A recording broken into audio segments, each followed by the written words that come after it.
Possession crucial from this. How much longer will the referee allow? Dublin lead by a point, and there's the whistle. It's over. It's over.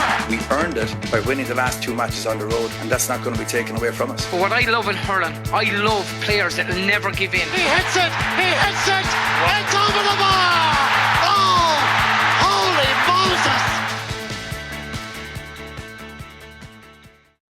This week's RTÉ GAA podcast wants you to look deep into its navel. How are we all doing? And welcome along to the RTÉ GAA podcast. I'm Mikey, Stafford, and today I am joined in clockwise on my screen, Paul Rouse, UCD history lecturer, professor. Paul, correct me if I'm wrong. Which are you, lecturer or professor? I don't want to sell you short. Both. I'm both, Mikey, but I really don't mind. I know you don't mind, but I like to be exact. You're exact, so I should be exact. Rory O'Neill, General RTÉ Sport Dogs Body. No, so that's not his title. He's the producer for Sunday Game. Conan, Doherty, SportsJOE, Joe.ie, Maximum Media. Conan's another man whose title changes regularly, so I'm not going to attempt it either. Professor will do, Mikey. Professor Conan Doherty, and Malachy Clerkin of the Irish Times, who doesn't have a title, I don't think. Do you, Malachy? Never changes, no. I do plenty of lecturing, though. Right, Malachi's like got one name. He's like Beyonce. It's just Malachy. That's it, yeah. Okay, oh God, there's an image in my head that's not going to go away. Welcome along, gents. We are going to have a conversation about the GAA and the media and where that relationship came from, is now, and more interestingly, in a post-COVID or mid-COVID world, where it is going to go. So there's a lot to dig into, and we will do our living best to not make this a navel-gazing exercise. We really want to talk about how the public has consumed and learned about the GAA, what they expect to learn from the GAA, from the media, and whether the media has a future in, informing the public about what's going on in the GAA. Whenever I have him on, I tend to start with Paul Rouse because he's usually the most informed person in the room. Oh God, we're on a lot of trouble. Set you up for a fall. Well, I've read some of your books, and I have learned from them that the media, the print media, obviously, because that's what existed in the late 1800s, played a critical role in the formation of the GAA because it obviously informed people of the GAA's existence and about the meetings that were happening and the first matches that happened. You might give us a potted history beyond that of kind of how central a role the media played in kind of the growth of the GAA, both at home and abroad. Well, it goes well beyond even recording meetings. The basic fact is that there was agreement that there were at least 7 men, though probably only 7 men at the first meeting of the GAA, and 3 of them were journalists. And they were instrumental. Michael Cusick himself was a journalist, as well as running a school. And I suppose it set the tone for how things would go, that in their reports of what happened at the meeting, they entirely disagreed, even to the number of people who were present. There may have been up to 14 present there. But what that tells you is that at the end of the 19th century, there was a massive explosion in the second half of the 19th century in local newspapers. And the development of a genuinely national press.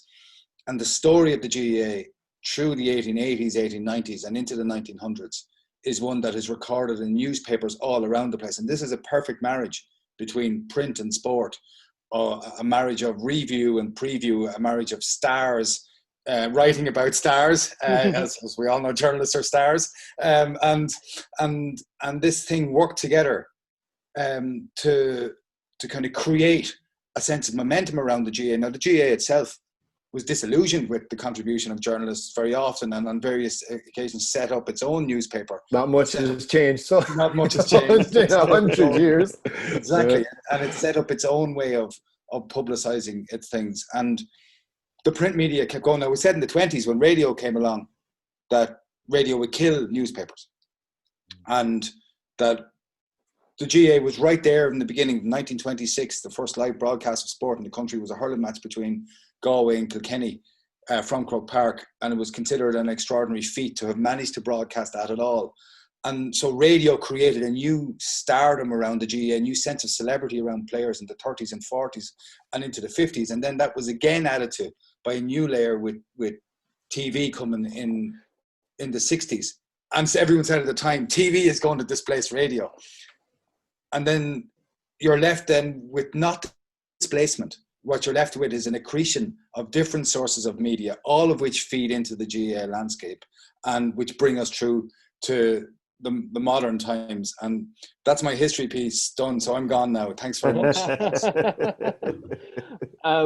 Rory, I'll go to you next because Sure. you work for, the TV side of things, which is, I suppose, kind of would you say the main kind of medium by which GAA is consumed now? It's certainly in terms of how matches are enjoyed, Yeah, it still is, I suppose. I suppose there was a fear when the internet came along that not too dissimilar to maybe the fear that existed when for newspapers when radio came along. When the internet arrived, there was a fear that television and the consuming of sports via TV would be damaged or be some way supplanted by the onset of the online presence. But while that's certainly fragmented, it's television is still. The All-Ireland final hurling and football will still be either the most watched or the second most watched, invariably after the toy show program. Full stop, every single year, and that doesn't change. The semi-finals the semi-finals in both hurling and football, all four of them, would regularly be in the top 10. You're talking upwards of 800,000-900,000 people, maybe 70%, 60 to 70% of a share, which is effectively, you're kind of almost asking the question, who wasn't watching, as opposed to who was. So it still is. It would still be and I suppose the one benefit that TV has, I suppose, where the online platform presence hasn't been able to penetrate is it's just one of those. It's the medium that you can still, everybody can gather around and watch, and you can't series link the match. You can't series link the All-Ireland final. You can't delay watch it, and so you have to really watch these events as they happen live. And I think as long as that is the case, I think there will always be a place for television. How the television evolves and the different platforms that it ends up going onto. We often hear people say, why don't the GAA set one up themselves? It's an absolute nonsense. Because why would you do that? Because the first thing you're going to have to do in that scenario is you're going to have to renege the broadcasting rights fee, which you renegotiate, which is effectively a check you get for nothing. Well, I wouldn't say for nothing, but that's the first thing that goes. Then you've got to factor in all your production costs on top of it. Then you've got to factor in all of your, you've got to figure out a way to actually monetize it. Where right now they can freelance that out to a broadcasting company and get a huge check in for effectively no real work. Yeah. But that doesn't necessarily mean there will be other, whether or not the Googles or the Facebook or, these types of companies come in, Amazon Primes, and they've already started to look at live sports. Whether or not the GAA is something that they'd be interested in, given the size of the market, is a moot point. But I'd be very interested in hearing the lads' views on that. Yeah. But so I suppose TV, I think, will always be there because, it's like we've seen it in the pandemic, certainly with Sky, and how important it was for the Premier League to get back up and running in terms of the finance behind it and how critical that is to the actual survival of the sport now at the elite level in soccer, particularly in England. So it's always going to be there, but I suppose it will evolve, and the platforms upon which we consume it will probably mutate as well. Yeah, to borrow a virus expression. I'll come to Conan in a minute on how kind of consumption is changing. But Malachy, you're a young man, but you're probably very around, young, Mikey. Yeah, you're probably around long enough to remember when the GAA had not an image problem, but it wasn't particularly cool, and it wasn't bogger sport. It was, and things began to change, slowly. Rule 42 helped, and various things that kind of thought to modernize the GAA. I was wondering, how has the coverage of it, both in print, radio, TV, in your opinion, changed in the last 15, 20 years? Do you know what's interesting, Mikey? And it's pure coincidence that we're doing this today. Today, is the 25th anniversary of Clare's Munster final win in 1995. And I was reading, Kieran Shannon wrote a great column in the Exam yesterday about it. And told me something I didn't know was that that Munster final wasn't live on TV. It was shown on a delay. It was shown at 6 o'clock that evening, which was how it was done in the earlier days of live transmissions, or as live.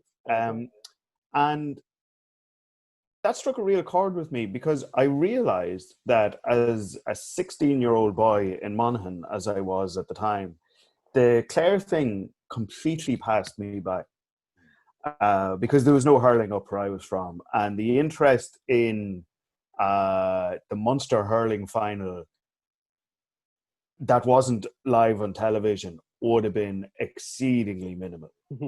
Genuine. And I was thinking about it as I was reading it, and I realized that I would say I didn't really become aware or interested in that whole Clare phenomenon, which is, one of the 5 biggest stories of the GAA of the last 25 years. I would say I had moved to Dublin and would have been 1998 before I would have known what Davy Fitzgerald looked like, or I'd have known Loughnane, all right, but Johnny McMahon could walk down the street and sit beside me, and I wouldn't have known, who that was.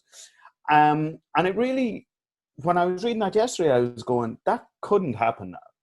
That, and I know we talk a lot about, the helmets and GAA stars becoming, because they're not these big personalities, and that they're not as well known as they should be, and all of that is true.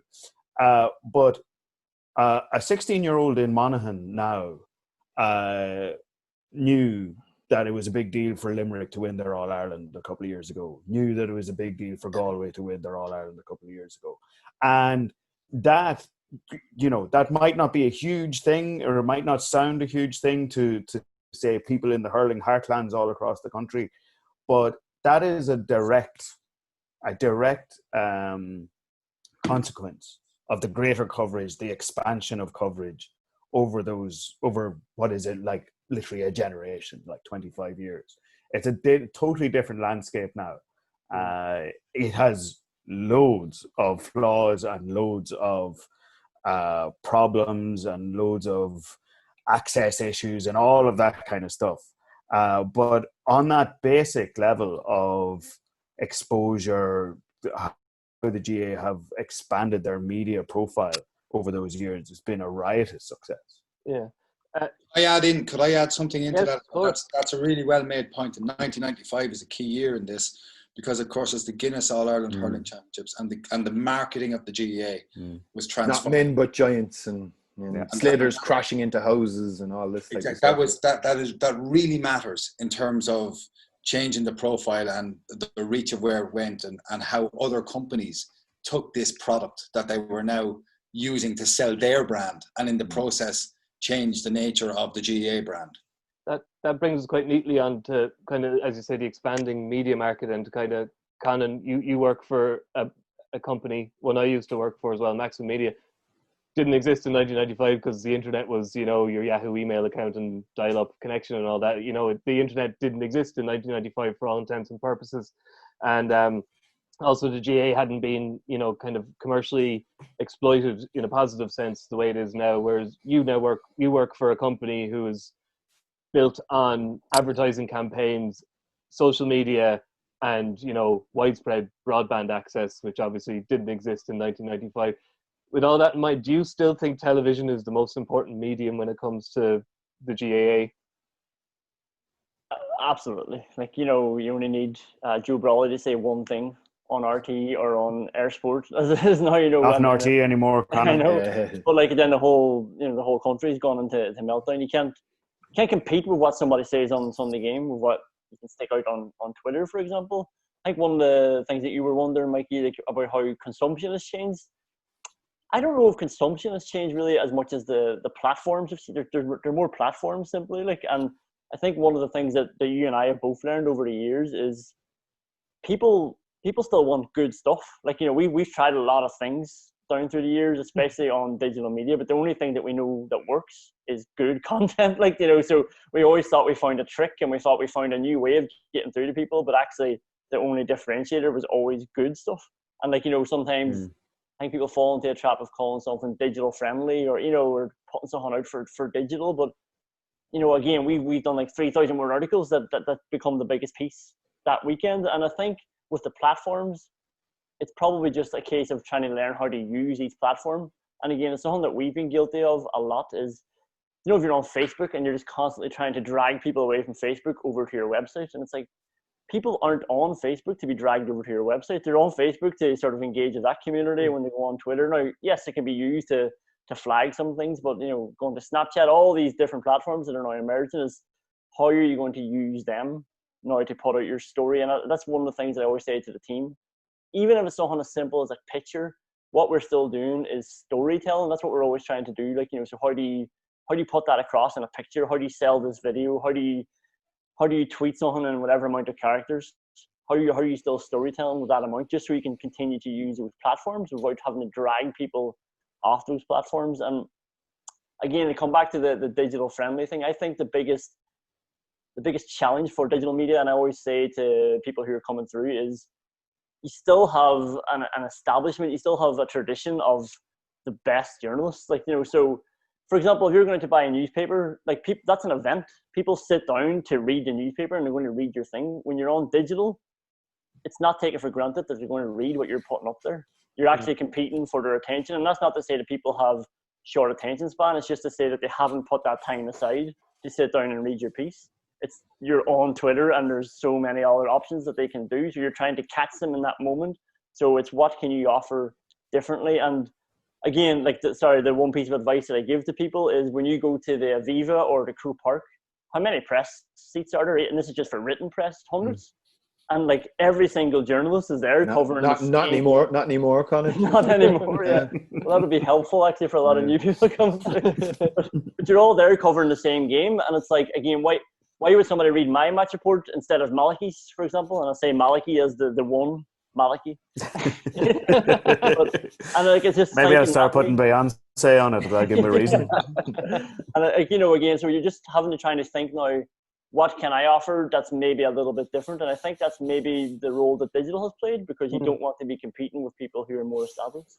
One thing we this kind of comes back to a point Donald Oak made last week. One thing we used to do at SportsJOE, Conan, when we were both there, is we used to try and bring something down to like the lowest, the small level, let the individual identify, so, people look down on things like listicles, the 10 kind of guys you see at GA training, etc., etc.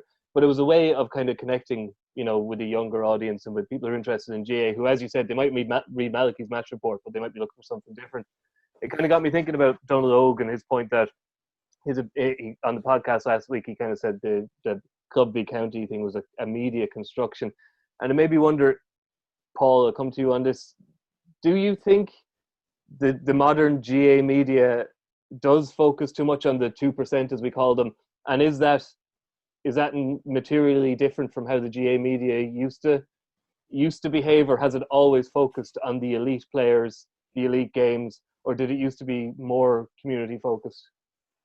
Again, it depends on which media organization you're talking about, what time of the year it is, and what they're covering. So a national newspaper would obviously have covered national stories much more than it would have covered local stories.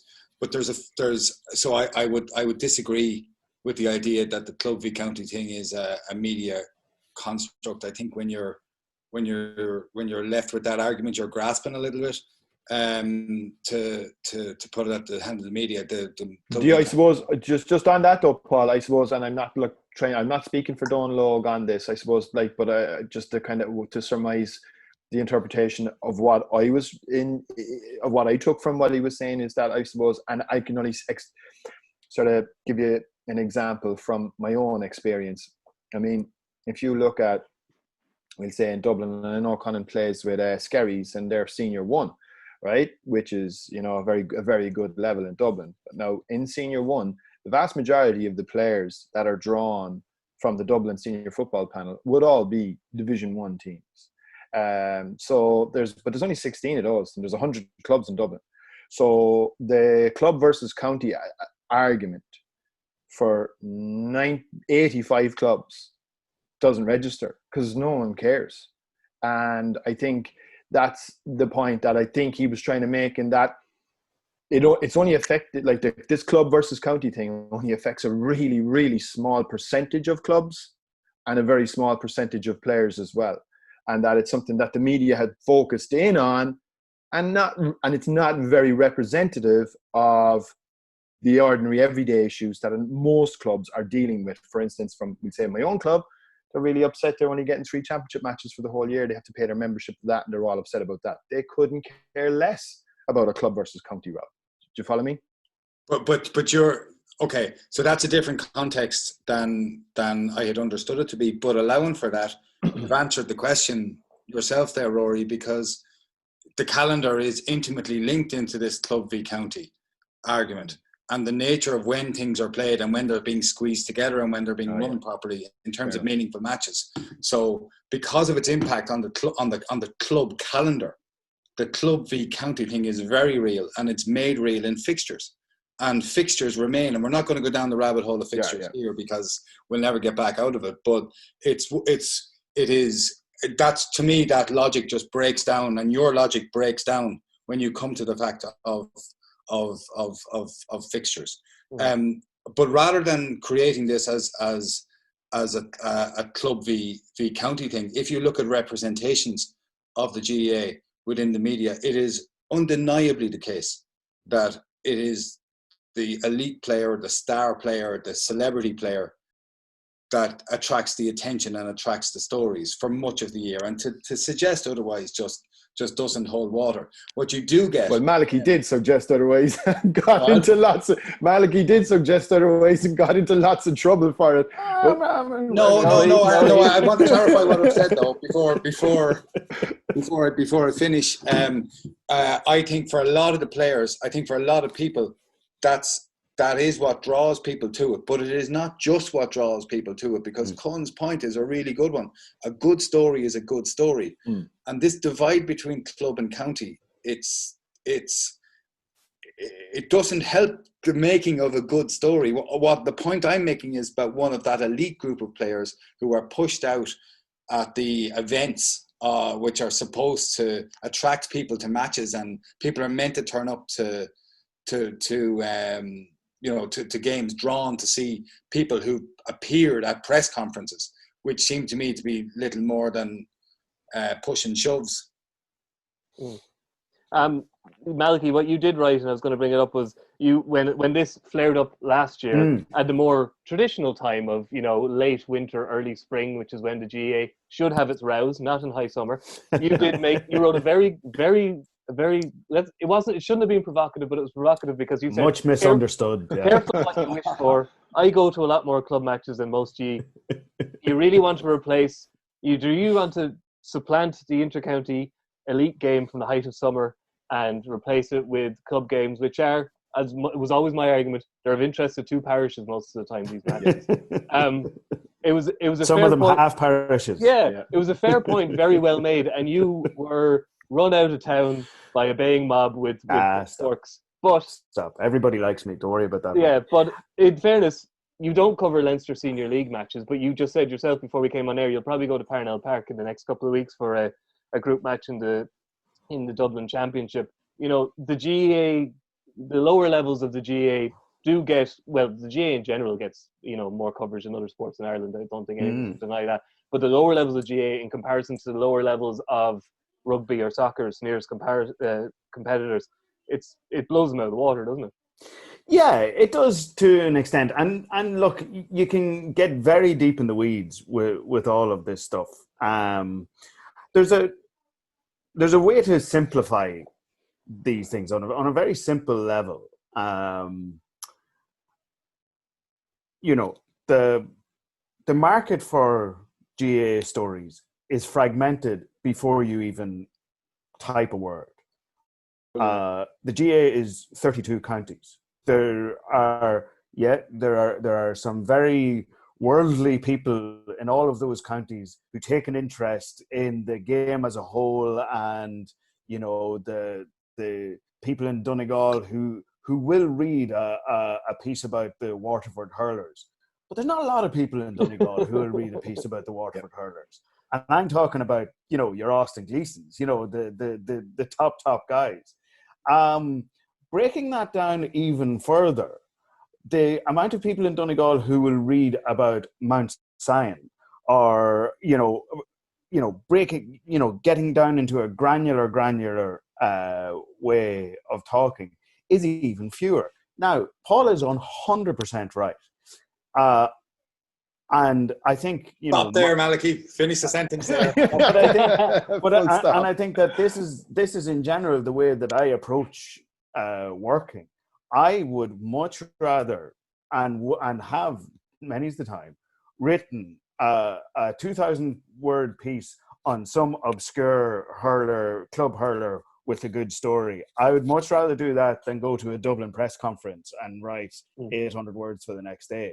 Like, that's a far more enjoyable use of my time. And to be fair to the Irish Times, it is the side that we tend to come down on, if given the choice. But the thing is,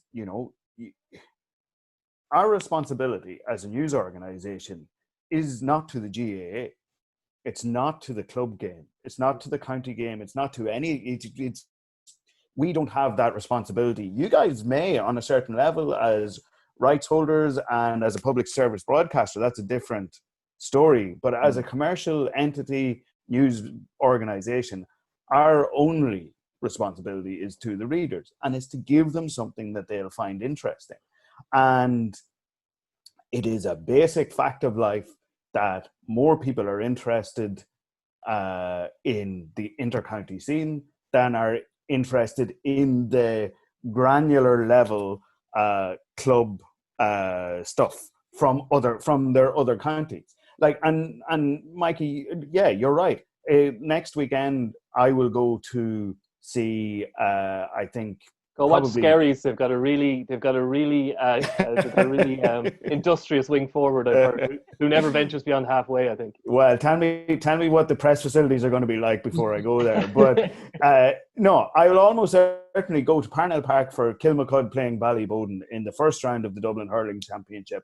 Not because all of a sudden the Irish Times has a huge interest in the Dublin Hurling Championship, but because it is the great reawakening. It will be like, we may or may not carry the scoreline on the piece that I write. Like, it will be about the novelty of being at a game again. I already know what the sort of thing I'm going to write before I go. But I'm not going to give a hostage to fortune, but I would be very surprised if I'm at a club game anywhere the following week, because the games are returning now, and the height of summer would be our traditional time for the GAA stuff to carry the paper.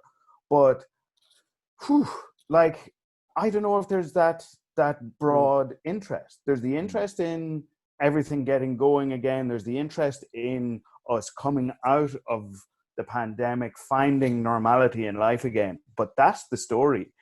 If I go, I don't know if whoever, Clontarf against Bridget's the following week, really, is there, like, who are you getting to read that?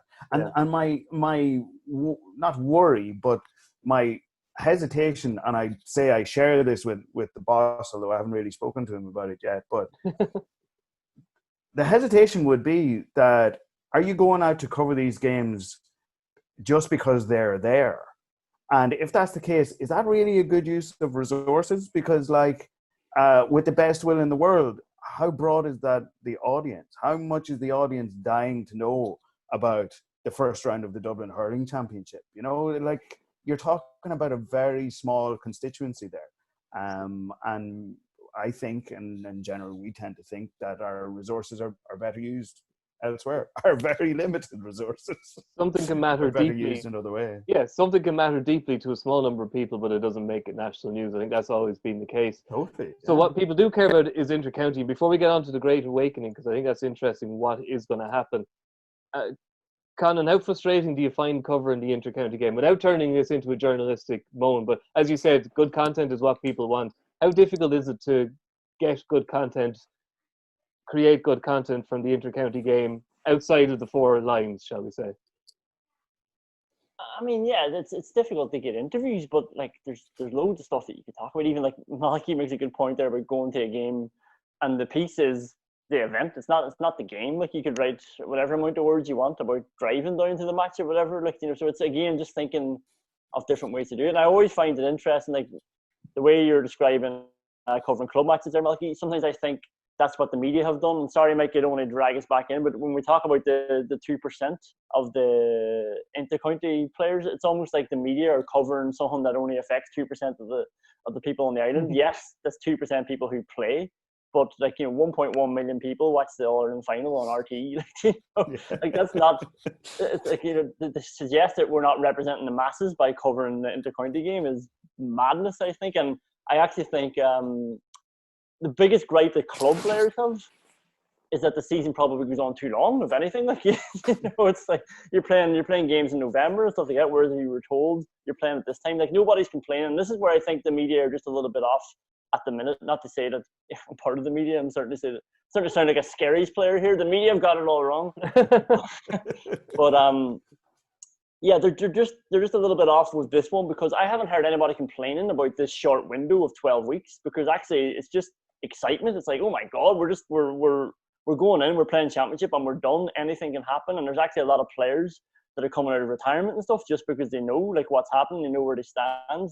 It's the 12-month seasons that are the problem. But to bring it back to your actual question, I mean, I think with the inter-county game, because there's that much interest in it, and because like everybody is like, you know, I've never seen Offaly covered as much, for example, as when Paul took over. And if that was an Offaly club team, you know, again, you're just not going to get that interest. But like, that's the aspiration. Everybody wants to be at that level, and it is, I suppose, if we're talking about Donal Logue's point, like you're talking about the Premier League, that's what everyone's watching, because that's the highest level, that's the elite. So I think if you're struggling for content around it, then like you might be in the wrong game. Yes, it is very frustrating though, interview-wise, but maybe just have a look around. There'll be other pieces to come up. There is practical issues for the likes of you, Rory, though, isn't there, with dummy teams, with managers not wanting to talk after match, and people get confused and think this is, you know, TV producer moans because his job's made difficult. But in the end, it is about, again, coming back to what the viewer gets and the content they enjoy, and nobody likes to be given the wrong information or not have an issue after a match explained to them if an interviewee isn't available, etc., etc. Yeah, and there is the game's promotional aspect as well. I think the proliferation of TV coverage, to go back to what Malachy was saying earlier on, over the last 25 years, has glamorized Gaelic games in an almost stratospheric sense. It's made huge commercial opportunities for a lot of the players. It has made them into stars nationally and locally, and it has it has, by and large, been a fairly positive influence, I'd argue. Now, where you're running into trouble is, I'm not entirely sure if the players see it that way themselves, like maybe until after their careers are finished. For instance, the 2014 All-Ireland final, I always remember this, I started producing the Sunday Game Highlights program in 2013. And one of the first things I did was around the semi-finals, particularly just the semi-finals, was I turned the post-match interviews, because we usually had a couple of extra high-motion, super slow cameras on those games. So I created a sort of a feature out of the post-match interviews, whereby you intercut retelling of the story of the game to a certain extent, ask the reporters for longer interviews with the main protagonists, both camps, winning and losing, and then drop a little bit of, you know, dramatic music, lovely shots. One fantastic one there, I always remember, was the Limerick against Kilkenny, because it was played in Lashin's brain. The shots were just amazing, and it was just an epic contest. But the 2014 final, right now, I would still argue it's the greatest All-Ireland hurling final of all time. You know, for me anyway, it's case closed. The drawn final. No one came out and spoke to us afterwards. Not one player. Not one single player from the winning or losing camps. Now, to my mind, that was a sin, because this was an incredible marketing opportunity for the game of hurling, where the main protagonists and the heroes of the story had just taken part in this extraordinary duel, this combat game that was had the most unbelievable conclusion to it, with Hawkeye and everything else. And nobody came out to sell it. You know, like in hurling, you always have to be on the sell. You always, because it's such a difficult and a delicate entity. And I remember I did the All-Star Awards, produced them that winter as well. And I remember being we would have a room, we'd have a kind of a pre-production with the GA would be there, the GPA would be there, broadcasters, convention center would have people, a lot of stakeholders in and around the production of the All-Star show. And I made this point in the room, you know, like, it would be nice, because I made it sort of in a flippant and slightly sarcastic way, which probably didn't help me. But wouldn't be like you, Rory. No, I wouldn't. Right? And I said, you know, well, it will be interesting. I said, to actually hear from some of these players, considering none of them spoke to us after the All-Ireland final. And I got into it. And I remember the GPA person that was there will remain nameless. He's no longer with the organisation anyway, so it doesn't matter. But the GPA person that was there at the time said, it's not their responsibility to go out and talk to you. Their only responsibility is to win an All-Ireland medal. And it got me thinking, is it? Is that their only responsibility? You know, maybe it is. I mean, I think it's a question worth asking. Personally, I think there's a responsibility that goes with when you don an intercounty jersey, there's a responsibility also, sort of keeper of the flame, you know, that you have to try and do your best as well to sort of market the game and, you know, make sure that, you know, you spread the message, because you are the best salesperson that the sport will ever have. Mm. And I just felt that was a very insular way of looking at it from a GPA perspective, particularly. But maybe there is no responsibility on the players to come out and talk or to do interviews. Paul, and I suppose, to finish the point, what COVID is going to do, it's going to allow them, you know, not do any interviews at all now. They have the perfect excuse. The 2%, Paul, if we're going to keep using that horrible phrase, so I'm not going to keep using that horrible phrase, you would get a sense going back in time to some of the great players. They may not have been willing or knowing marketing tools, but they were, because they are the product. Back when we didn't refer to athletes as products, but they would have been, let's call them missionaries instead. That would have been what Rory's talking about happened, whether it happened organically or not. Like the GA's best selling point was its best players, I suppose, wasn't it? Well, yeah, but it works in different ways for different people. Like there's Laois won their only ever All-Ireland hurling final championship in 1915, and the week before the game, a reporter from a Dublin weekly newspaper called Sport took the train down to Laois and sat at the kitchen table. Train to Laois. The captain of the Laois team. It was a great interview, just really interested. And you would come away, that interview took up nearly the guts of a page, as I remember correctly. It's a couple of years since I read it. But as the journalist said brilliantly at the end, he said, on leaving Mr. Finley's house, I was convinced that Laois had no chance of winning the All-Ireland the following Sunday. Indeed, it would be quite an achievement for them to gather together a team to play on the weekend. So this is the idea that things have dramatically changed in the reticence of some people to say anything that's provocative to the opposition doesn't really hold water. There were people like that, and there were people who don't care. I know people are sick of Offaly people talking about 1982, but the week before that game, Martin Furlong gave an interview in the newspapers in which Martin Furlong explained that Offaly would win and how they were going to win. So there are people, it doesn't matter is the point that I make. The preview thing doesn't matter. And I will be honest, I take your point, Rory. I see why you would want someone to come after the match. I can honestly say that I cannot, at this current moment, think of one meaningful interview that has happened in a post-match scenario in which a player has said something that I've really thought striking. Maybe Kieran Donaghy, when he taunted Joe Brawley a little bit, got a bit of press and publicity, but that's not what I'm talking about. Johnny Glynn swearing. Yeah, but I'm talking about genuine insight into a game. And I think it's an overvalued currency in that respect. And in general, I think the entire review scenario around journalism doesn't really do it for me. Like, I like reading the stuff in whatever medium, and Conan's right about this. It doesn't matter what medium it is. It's how good the content is. And I prefer that. I just can't get hung up on whether a manager or players talk before and after a game. Yeah.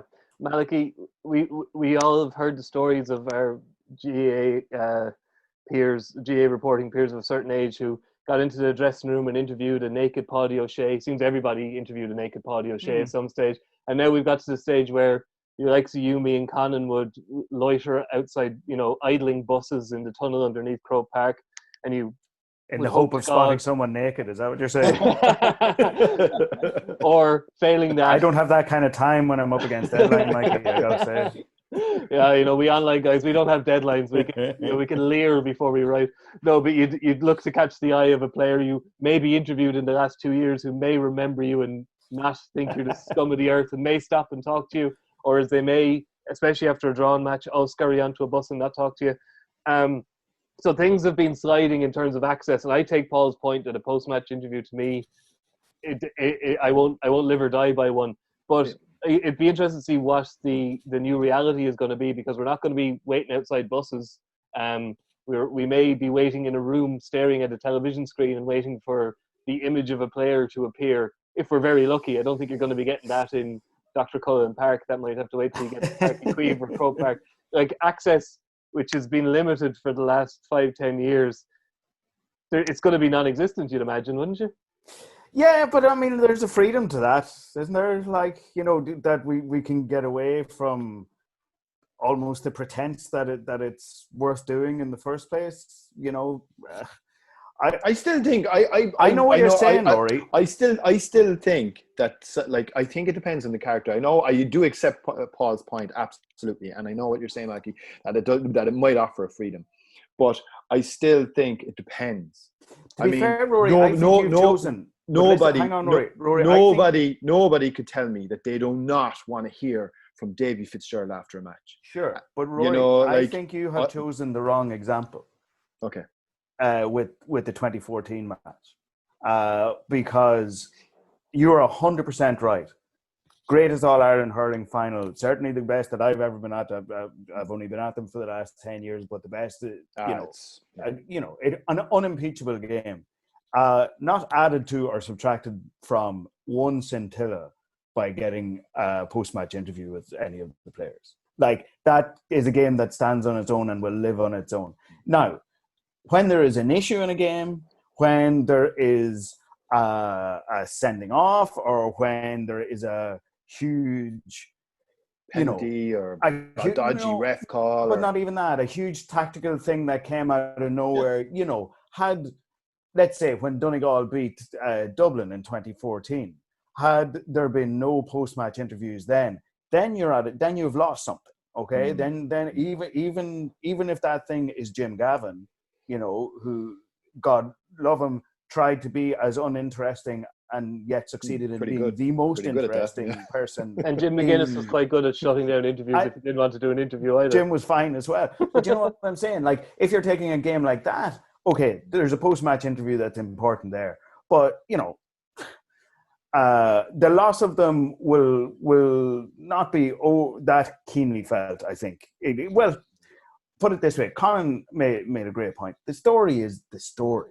Yeah. That's, from when you're covering these things, you can fall so easily into a rhythm of just, doing your report, doing it as well as you can, making it as interesting as you can. But you're looking at your watch and you have to get home to the family.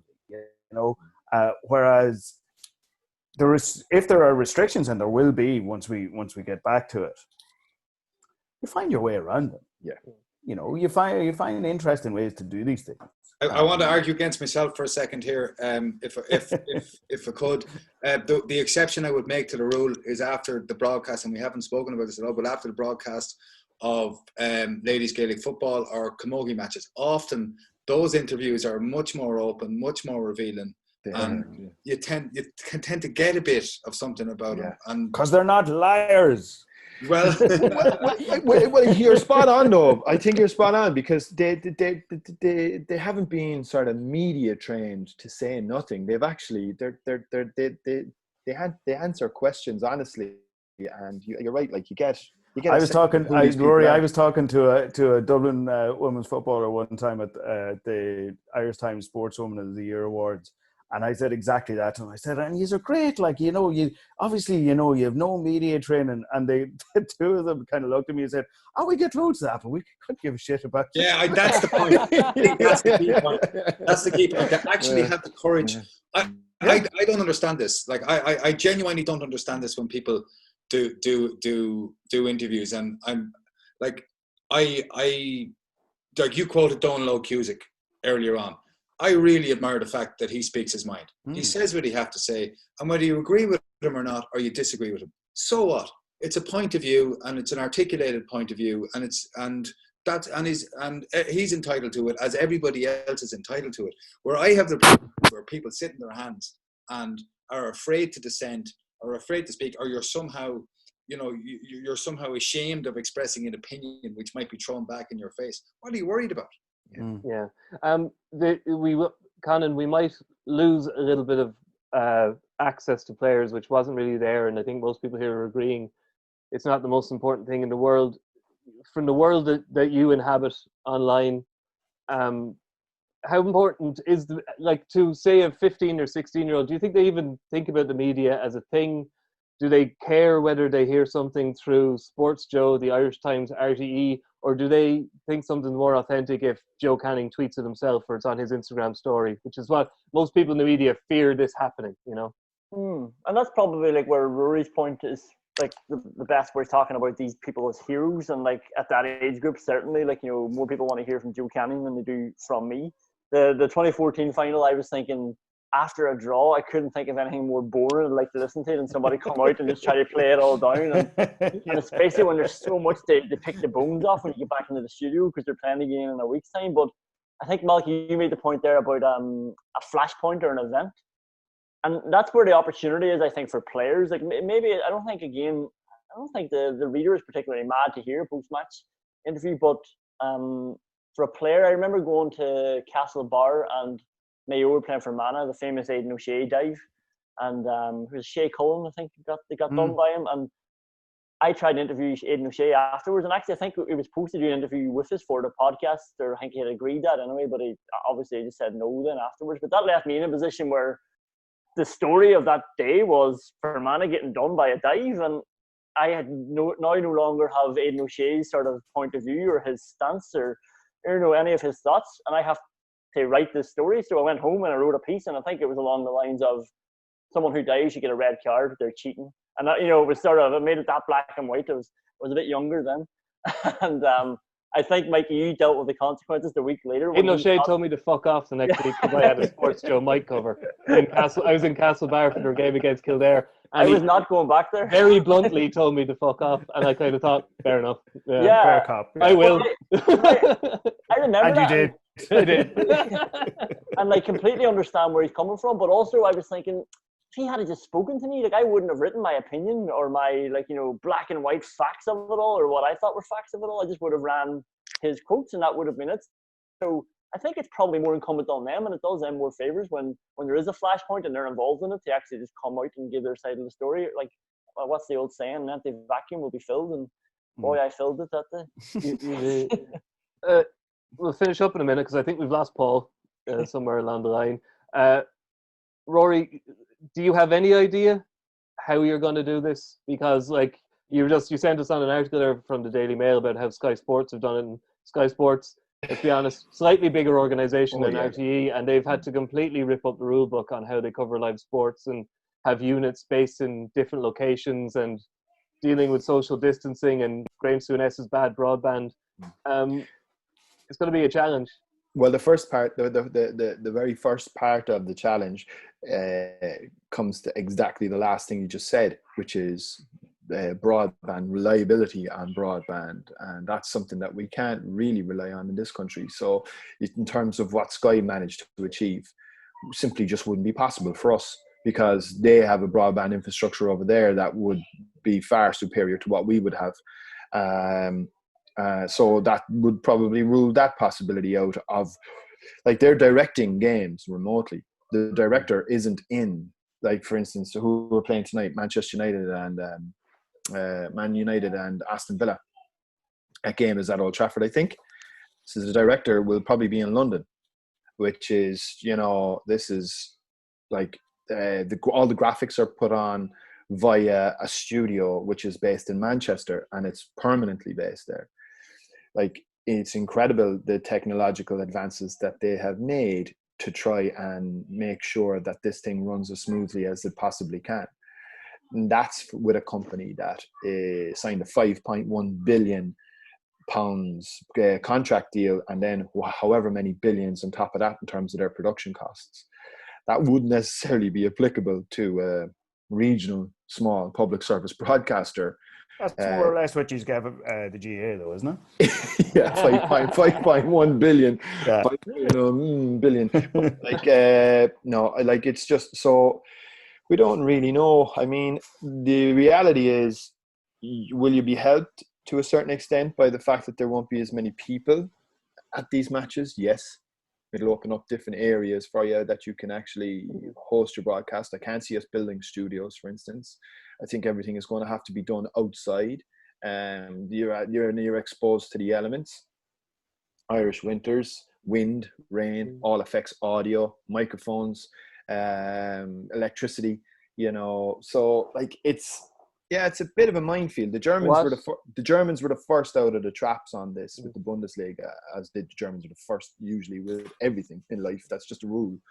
But they were the first out with the Bundesliga, and the model that they employed to get the Bundesliga back in May has been sort of rolled out for different countries to follow and employ. But it's just unworkable from our point of view. You're just not going to be. We can't. We simply couldn't.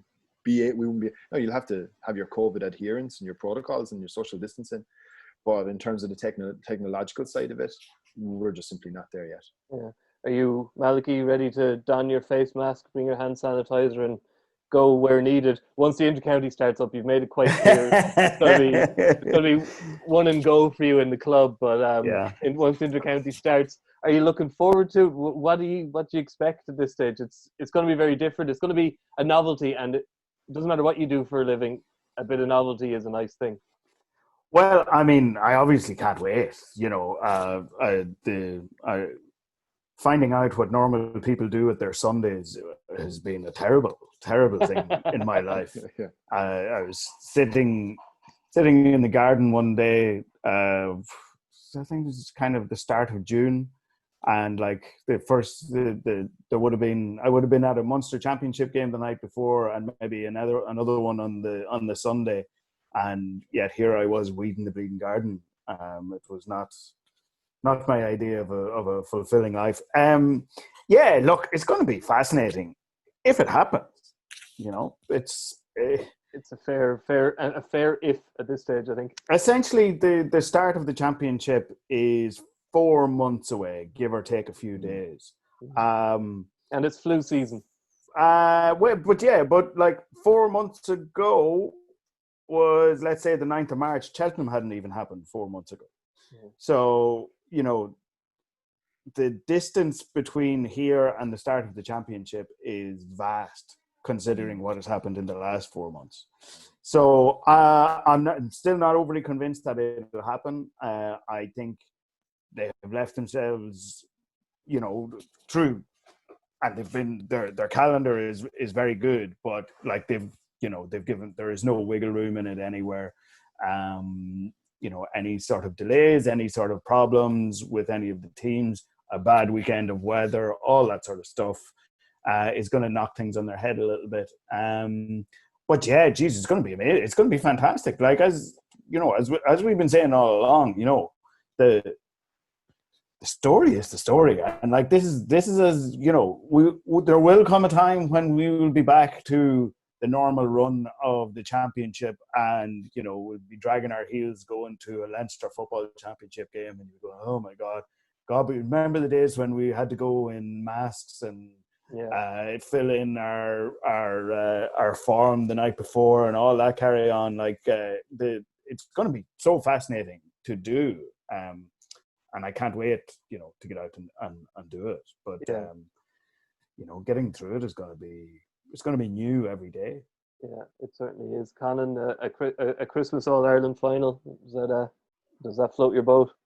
I've honestly never been looking forward to winter as much. Like I'm sort of at that stage now where I'm not liking the dark nights. You know, when you're younger, you don't really care about it. But now when the evenings are longer, it does start affecting me. But I can see the whole calendar of GAA from October right up to Christmas, and then sure it's a new year then that stage. So I started having the thought that we should actually just do this every year. Just put the inter-county season just bang there, not to fix the fixtures or anything, just to give me something to look forward to.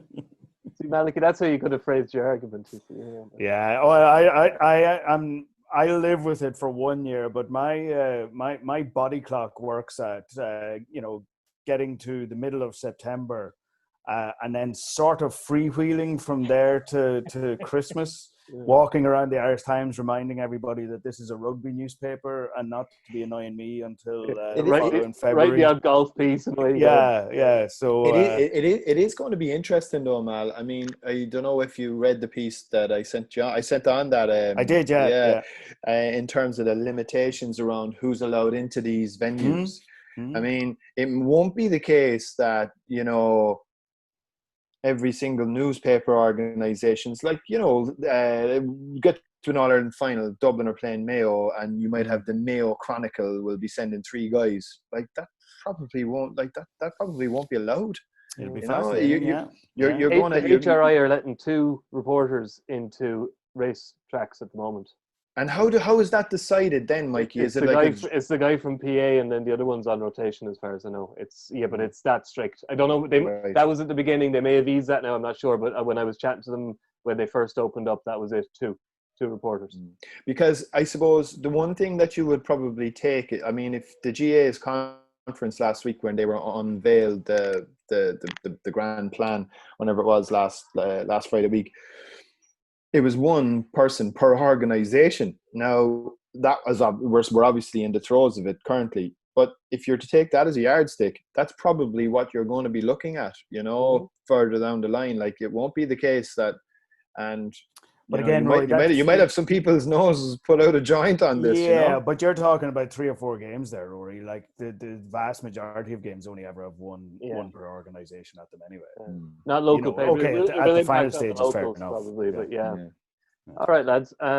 We're definitely descending into inside baseball here at this stage. So let this one go.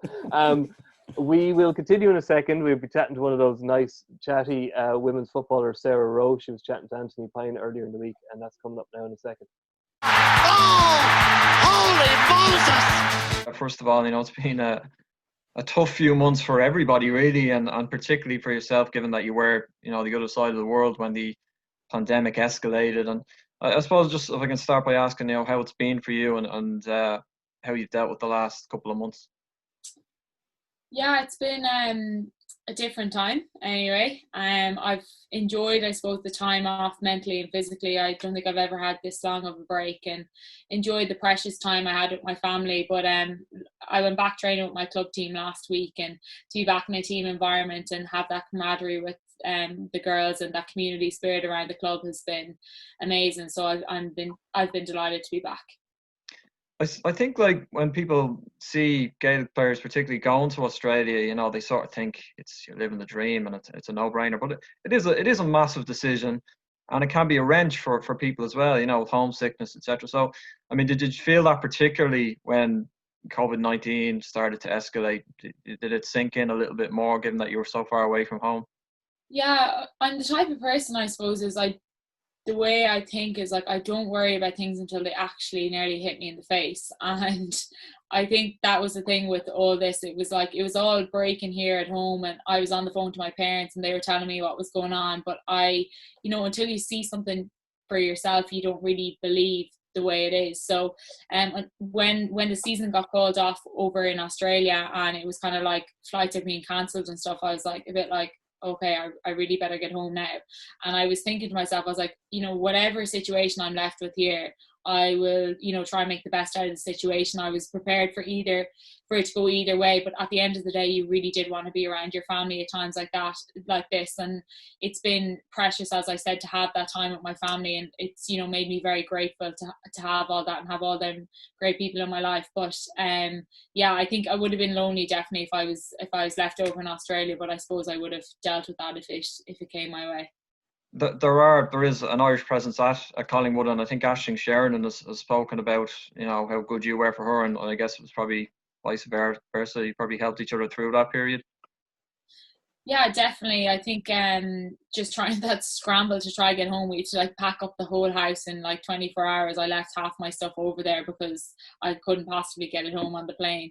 And it was so good to have Ash there, and he was unfortunate. The two of us were like, please, can we go on the same flight? At least we'd have each other. But there was no chance of us getting on the same flight with the way things were going. It was just impossible nearly. So we were just glad when we got home and we landed on Irish soil. We didn't think we'd ever get there, but it was great to have her there and just to be able to bounce things off. You touched on it there, just returning to training with the club. I mean, how big has that been? Because I know everybody has really made an effort to stay active in the last couple of months, with all sorts of 5K runs and times shooting around all over the place. But just to get back into a group environment, team environment, that must be a great feeling.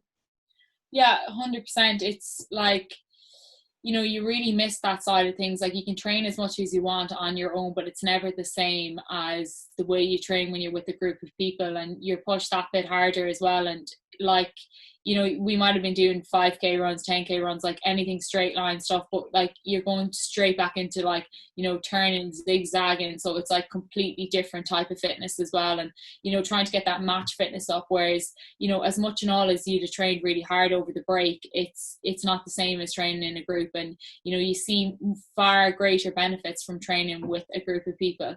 And so that's been great to be back. And I suppose to be back with your club as well is just a lovely thing to do, and it's very refreshing, because normally you're coming off the back of an inter-county season, you're coming back into your club and you haven't really been there as such, but now you're with them group of players, you're starting with them from the start of the season. You can build that kind of good team culture, and you're going to start with your club and you're going to finish with your club, and we're nothing without our club. So I think to be able to give that time back and to have that sense of community around the place is lovely, and it's really refreshing. And of course, you're now preparing for a unique championship, an autumn-winter championship. So how do you feel about that? Yeah, looking forward to it. I think everyone's very hungry for football, and it looks different this year, but with that comes a different opportunity. And a lot of teams are starting at the same level now, and there's not really an advantage to one team as the other. We all have to start the same date, and we all would put in the same amount of work and all that. So like, I think whatever team deals with, I suppose, the setback as such, the best will be the team that comes out on top. So it's important to keep your mind tuned in and all that throughout the next couple of weeks. But really looking forward to getting back with the county team as well. Have you sort of had to take stock of your own situation, Sarah, given that the season may overlap with the Aussie rules pre-season, which probably start around November time? Is that something that you've had to think about now? Yeah, that will be definitely something I have to think about. But the signing date for AFL isn't, I think it's between the 1st and the 17th of August. So I have a bit of time yet. But it'll start creeping down my neck fairly quickly. But I don't even know if they're allowed to have conversations at the moment with people, because everything's so unforeseen. And it's very up in the air as to what the future holds. So for me at the moment, I'm just like, I'll just focus on my club, see, and hopefully that finishes out, and then I'll focus on Mayo, and then, you know, I'll turn my sights to whatever the future holds for me. But at the moment, it's, you know, it's all still very uncertain. Yeah, I mean, I think Mayo, Peter Lee has sort of aired his view recently that he maybe prefer if players picked one or the other. So again, as you know, Aussie rules or Gaelic football, you know, so that probably might influence your decision. Or is that something that you've thought about?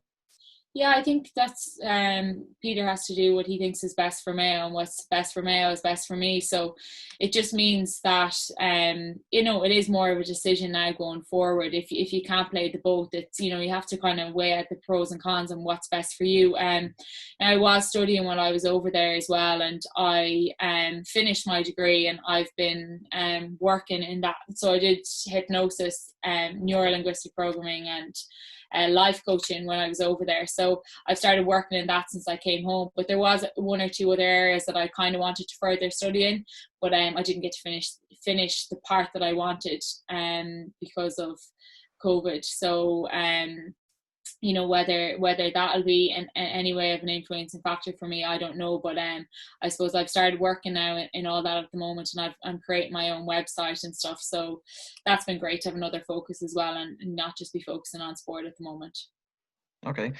You are a 20x20 ambassador. You've played at elite level in soccer, Gaelic football, and Aussie rules. And I guess you're as well placed as anyone to sort of judge if the perception of women's sport has changed, is changing over the last sort of 3 to 5 years, particularly.